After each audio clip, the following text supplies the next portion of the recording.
Jean-François Delfraissy, bonjour. Bonjour.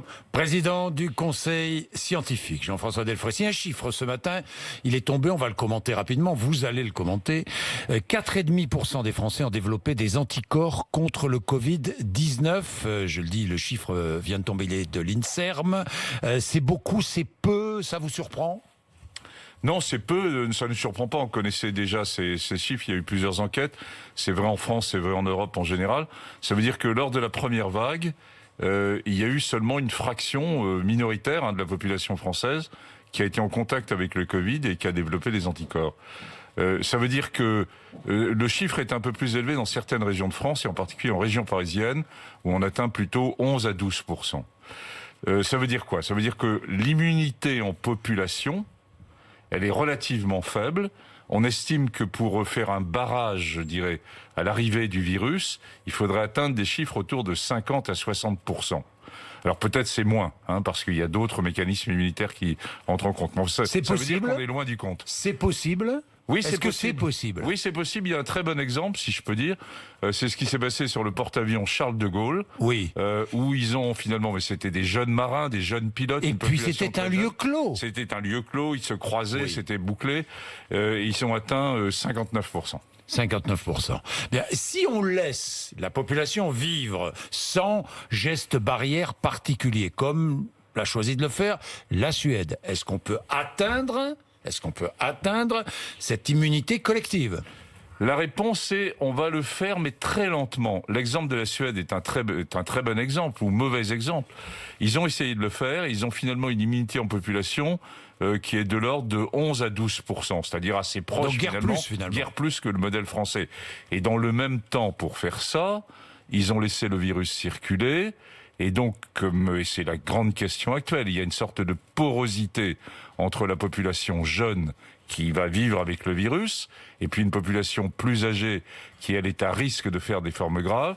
Et en Suède, le nombre de formes graves rapporté à 100 000 habitants, la mortalité, elle est beaucoup plus importante qu'en France. Jean-François Delfraissy, ça veut dire qu'aujourd'hui, le vrai sujet, c'est cette porosité entre les jeunes et les plus âgés qui sont les plus vulnérables.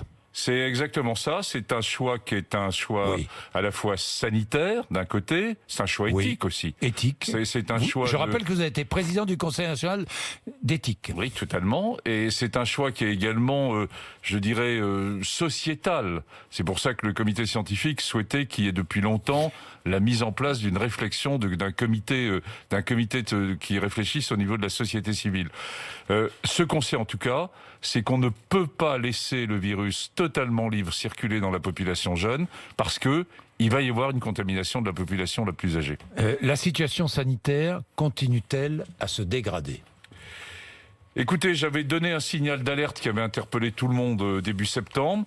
Oui, je vais revenir. Alors attendez, je vais revenir sur ce que vous avez dit début septembre. 11 septembre, il faut tout faire pour éviter un confinement généralisé. Il est important que le politique se réengage très fortement contre le virus. Aggravation de la situation. Le 22 septembre, vous répétez cet avertissement. Il apparaît urgent d'agir pour ralentir la circulation du virus. Oui, c'est notre rôle. Vous savez, c'est pas moi, c'est le Conseil scientifique.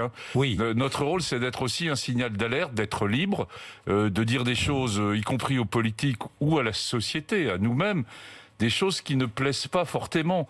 Ce mois de septembre était un mois de septembre magnifique. Les gens avaient envie de vivre, le politique avait envie que la France reparte, et nous étions là, et j'étais là pour le porter, de dire attention. Nos prévisions montrent que ça va être très difficile à partir d'octobre. Je vois que nous avions raison. On avait d'ailleurs donné ce signal d'alerte dès le mois de juillet, en disant il y aura une reprise de la circulation du virus à l'automne de façon importante, et le problème ça sera les 20 grandes métropoles françaises. C'est bien ce qui est en train de se jouer. Un virus de ville. C'est un virus de ville. C'est un virus de ville. C'est un virus de ville. Jean-François Delfraissy, est-il vrai ? Donc vous aviez prévenu le président de la République et le Premier ministre début septembre. Oui, notre rôle est de leur donner des informations. Voilà. Que la situation sanitaire allait se dégrader au rythme que nous connaissons aujourd'hui, Jean-François Delfraissy, mais le gouvernement n'a-t-il pas trop tardé avant de prendre des mesures plus restrictives ? Écoutez, moi, j'ai pas à faire de commentaires sur ce que fait le gouvernement. Non, mais il y a eu un temps, vous l'avez constaté, Jean-François Delfraissy. Le délai, il n'est pas seulement pour le gouvernement, il est pour l'ensemble, il est pour tout le monde. Ce qu'on a souhaité au niveau du Conseil scientifique début septembre, c'était réveiller tout le monde. En leur disant attention, on a un retour après les vacances où il y a eu beaucoup, je dirais, d'interpénétration entre les populations, le retour des universités. Et il y avait un certain nombre de signaux d'alerte. Nous étions là pour les donner, nous l'avons donné, c'est tout. Mais entendez-vous toutes celles et ceux qui se disent finalement Jean-François Delfraissy, c'est un père fouettard. Ce conseil scientifique est sans arrêt en train de vouloir restreindre nos libertés individuelles. Est-ce que vous entendez celles et ceux qui disent cela? Mais bien sûr que j'entends. Bien sûr, je suis pas sourd. Hein. Je suis quelqu'un même qui est considéré comme quelqu'un d'assez ouvert en général. Bon, je l'entends. Mais la vraie discussion, c'est que il faut que nous comprenions tous que nous sommes partis avec une vision de moyen et de long terme avec ce virus. C'est-à-dire que ce n'est pas seulement septembre 2020 qui est en jeu, c'est l'ensemble de l'hiver 2020, c'est le printemps 2021. Ça va durer ? Ça va durer. Ça va durer. Et ça va durer l'hiver, ça va durer tout le printemps. Ça va durer le printemps. Alors, qu'est-ce qu'on va faire? Et je crois que d'abord qu'il faut l'admettre. Donc le virus, à la fin du printemps, l'été prochain sera encore là. Le virus va être encore là pendant circuler. Un certain temps. Et puis il va finir par s'atténuer pour des raisons sur lesquelles je vais revenir. Oui. Mais on prend acte aujourd'hui, ce matin, qu'il faut que l'ensemble de notre population comprenne qu'on est rentré dans quelque chose de moyen, long terme. Là aussi, je sais que je ne vais pas faire plaisir en disant ça, mais c'est mon rôle de l'annoncer, entre guillemets. Oui. Et donc, il faut qu'on apprenne à vivre avec ce virus dans une vision de moyen-long terme. Ça veut dire quoi? Jusqu'à l'été prochain. Jusqu'à l'été prochain. Alors, pourquoi l'été prochain? C'est parce que, d'une part, ce virus finira par s'atténuer au bout d'un certain temps, spontanément, d'une part. Deuxièmement, on aura probablement, et il y a des raisons d'espérer, on aura probablement des premiers candidats vaccins qui auront une certaine forme d'efficacité. Et enfin, la médecine de l'innovation, de la thérapeutique, qui n'a pas été au rendez-vous jusqu'à maintenant. On n'a pas de médicaments encore, et y compris à visée préventive. Je pense qu'on aura des premiers éléments au printemps 2021. C'est-à-dire des premiers médicaments préventifs. Des premiers médicaments préventifs. Donc on a des raisons... Médicaments préventifs, c'est-à-dire que si on prend ces médicaments, on ne sera pas touché ou très peu par le virus. L'idée serait que, d'abord, un vaccin qui un vaccin, protège. C'est un vaccin, oui. Bon, mais... Et puis, deuxièmement, des médicaments qui donnaient, par exemple, à la population qui est l'enjeu, c'est-à-dire la population la plus âgée, plus de 65 ans, avec des facteurs de risque, 85% des décès surviennent dans cette population. Si vous trouvez un médicament, un spray nasal par exemple, ou un comprimé par jour d'un médicament qui permet de prévenir, vous voyez bien qu'on change la donne sur ce qui pourrait se passer. Nous ne l'avons pas, je m'empresse de dire que nous ne l'avons pas. Mais l'ensemble des industriels sont en train de travailler sur une stratégie de ce type. Donc ça veut dire que nous avons 6 mois devant nous, très difficile à passer, mais avec lequel on peut vivre. Je suis optimiste à partir du moment où on donne aux Français une vision de long terme. Ils sont parfaitement capables de le comprendre. Et qu'il n'ait pas l'impression qu'on est en train de jouer uniquement tous les 15 jours en prenant tel ou tel type de décision. Non, c'est une vision de moyen, long terme. Alors qu'est-ce qu'on va faire? On va surveiller, on a tous les indices de surveillance, on a un ministre de la Santé qui est extrêmement actif et que je salue pour les mesures qu'il est en train de prendre en ce moment. Et les ensuite, mesures de restriction aussi. De restriction difficiles. Elles sont indispensables. Elles sont indispensables. Mais je vois le maire de Lyon qui dit mais accroître la contrainte n'est pas la bonne solution. Non, il a raison d'une certaine mesure. Ce qu'il faut, c'est tout le monde a raison. C'est regagner. Non, pas du tout. C'est regagner la confiance. C'est regagner la confiance. Mais les mesures de restriction, elles sont nécessaires, quoi que dise le maire de Lyon. Alors, elles sont nécessaires sur les grandes villes. Elles sont nécessaires sur une grande ville pendant une période, en fonction des chiffres qu'on a et des marqueurs qu'on a, pendant une période de 15 jours, 3 semaines, puis on surveille. C'est comme une sorte de cocotte minute. C'est un accompagnement. C'est un accompagnement localisé au niveau des grandes métropoles. Voilà. Un peu comme je dis, moi, une cocotte minute, on la laisse souffler un peu, on laisse partir la vapeur, et puis ensuite on ferme pendant 15 jours ou 3 semaines, on prend des mesures de restriction. Ce sont des mesures transitoires qui permettent que le virus ne circule pas trop, et puis ensuite on rouvre, et puis ensuite on va rouvrir, on va refermer dans une autre ville. C'est cette stratégie-là qu'il va falloir avoir, plus évidemment les mesures de distanciation majeures, et puis de redire à une population la plus âgée de se protéger. Est-ce que l'agglomération qui vous fait le plus peur, si je puis dire, qui est la plus inquiétante, c'est l'agglomération parisienne? C'est Paris et l'Île-de-France. La réponse est oui, puisque un quartier de Paris peut faire une grande métropole de province en termes de nombre, la densité, le travail, les transports. Et on a probablement, là, 10 à 15 jours difficiles à passer sur Paris. Les chiffres sont là, on l'avait d'ailleurs anticipé. Les besoins en réanimation vont être particulièrement importants dans les 15 jours qui viennent. Plan blanc activé, d'ailleurs. En fait, dans tous vos propos aussi, vous protégez l'hôpital. Non, Jean-François Delfraissy. Est-ce qu'il n'y a pas dans toutes ces mesures prises aussi une volonté de protéger l'hôpital, le personnel qui est fatigué, le personnel qui est...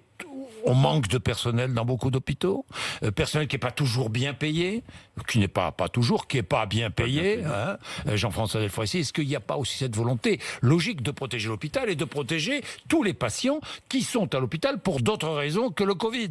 Si, bien sûr, et on est obligé de le faire parce que ce qui s'est passé en mars, où par exemple la majorité des lits de réanimation en région parisienne étaient consacrés au Covid, n'est plus possible maintenant. C'est impossible. C'est impossible. Il y a d'autres pathologies qui C'est-à-dire qu'on est à 40% aujourd'hui en Île-de-France de taux d'occupation en réanimation de patients Covid. On pourrait passer à combien ?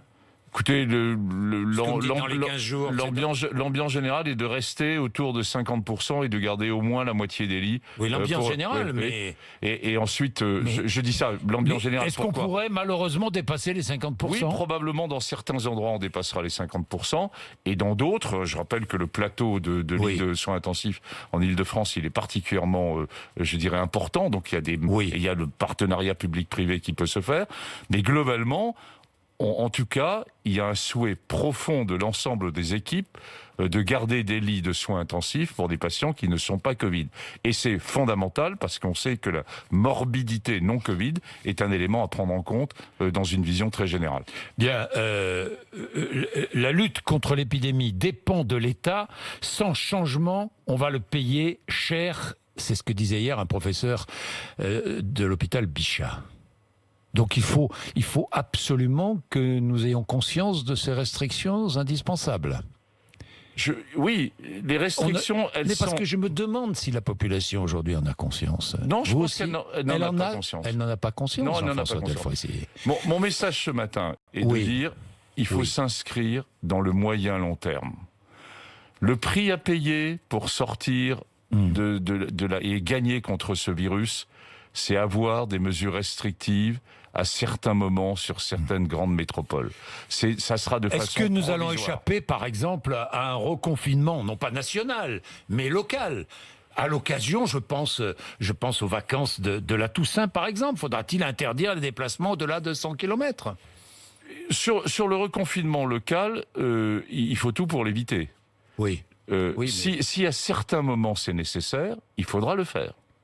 Si à certains moments... Vous pensez par exemple qu'en Île-de-France, on sera si à certains obligé moments, de le faire? Si à certains moments, il faut prendre une décision, par exemple, de quelque chose qui est encore intermédiaire, de couvre-feu, par exemple, eh bien, s'il faut le faire, il faudra le faire. Comme ça existe ailleurs en Europe. Et comme ça existe ailleurs en Europe.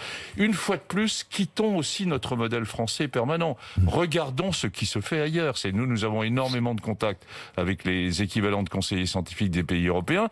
Et voilà, partageons l'extrême difficulté de réponse vis-à-vis de ce virus. J'ai une question directe, Jean-François Delfraissy. Est-il vrai que le conseil scientifique va cesser ses réunions fin octobre? C'est vrai ou pas? Écoutez, la réponse, je vais vous la donner. C'est tout simple.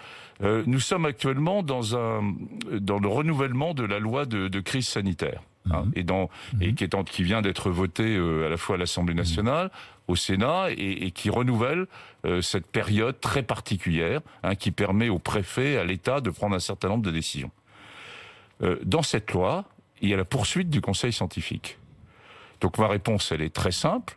J'attends la décision politique demandant ou non au conseil scientifique d'être poursuivi.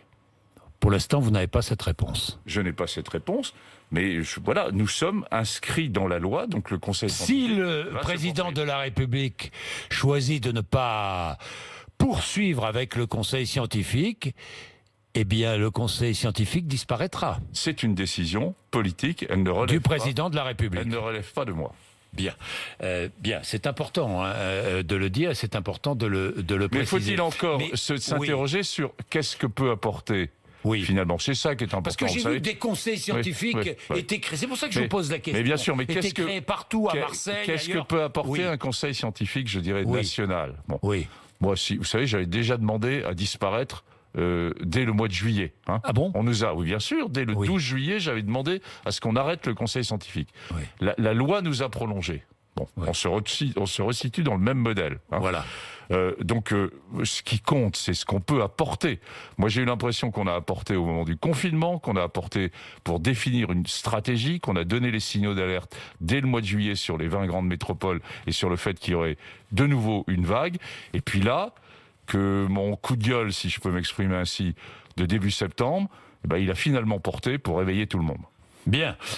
Vous avez toujours les mêmes rapports avec le président de la République, quotidien, pas quotidien, mais très fréquent, écoutez, on a des hebdomadaire, ou comment ça se passe? Je n'ai pas à vous donner ça, y compris vis-à-vis de nos concitoyens. Sachez que les relations entre le Conseil... Nous voulons savoir, les Français veulent savoir. Les relations entre le Conseil scientifique et le plus haut niveau de l'État sont des relations de qualité et sont des relations de confiance. Et c'est bien, regardez ce qui se passe aux États-Unis, où j'ai mon homologue Tony Fauci qui rame beaucoup vis-à-vis du président américain en ce moment. Bien, oui, président américain qui d'ailleurs, vous allez me dire si c'est vrai ou pas, a été soigné par un cocktail de traitements. L'un des traitements par anticorps a été administré à Donald Trump. Il a été mis au point dans les années 70 à partir de cellules prélevées de tissus fœtaux obtenus suite à un avortement. C'est vrai ou pas ?